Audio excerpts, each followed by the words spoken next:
कहानी lyrics Hindi presented. भगवान इंसानों से छुपने की कोशिश क्यों कर रहे हैं? सृष्टि का निर्माण करने के बाद इस सृष्टि के रचनाकार या कहें विधाता एक बहुत बड़ी दुविधा में पड़ गए। दुविधा और परेशानी का कारण था उनके द्वारा बनाए गए ये इंसान के साथ कुछ भी बुरा होता है तो सृष्टि के रचनाकार को ऊपर देखकर चिल्लाते, अपना भड़ास निकालते थे। जब भी कोई मुसीबत आती तो इंसान भगवान के द्वार में खड़े होकर अपनी परेशानियां गिनाया करते थे और उनसे कुछ ना कुछ मांगते रहते थे। ऊपर वाला इससे बहुत दुखी था क्योंकि यह हर इंसान की बात बन गई थी कि वो अपने साथ कुछ भी घटित होने पर भगवान को दोष दिया करता था।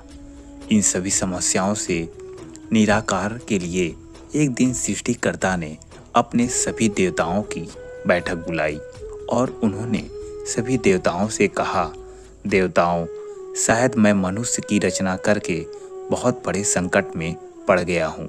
कोई ना कोई इंसान हर समय दुखी होकर मुझे सब जगह ढूंढता रहता है और वो मुझ तक पहुंचकर अपनी सारी परेशानियां साझा करता है और इसी कारण ना तो मैं सही से ध्यान कर पा रहा हूँ और ना ही कहीं शांतिपूर्वक रह पा रहा हूँ। सभी देवतागण उनसे बोले, भगवान, आप परम पिता हैं, हम आपकी किस प्रकार सहायता कर सकते हैं?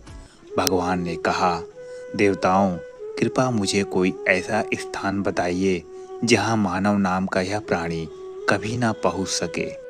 भगवान के इस प्रश्न को सुनकर सभी देवताओं ने अपना मत रखा और सर्वप्रथम इंद्रदेव ने सलाह देते हुए कहा, भगवान, आप हिमालय की चोटी में जाकर ध्यान करें, वहाँ कोई भी नहीं पहुँच सकता।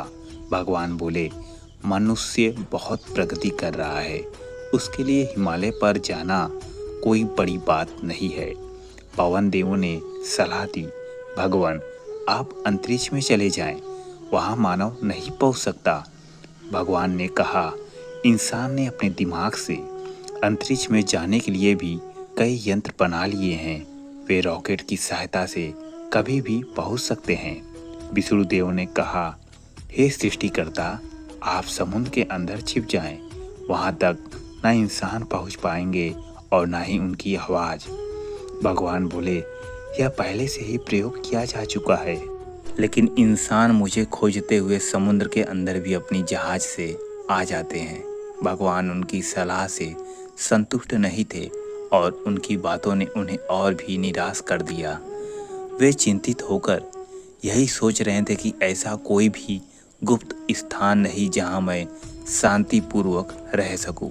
अंत में बुद्धिमान गणेश ने कहा, भगवान, आप इंसान के हृदय में निवास कर जाइए। मनुष्य आपको सभी जगह ढूंढते हुए फिरता रहेगा, लेकिन अपने हृदय के अंदर झांक कर कभी भी नहीं देखेगा।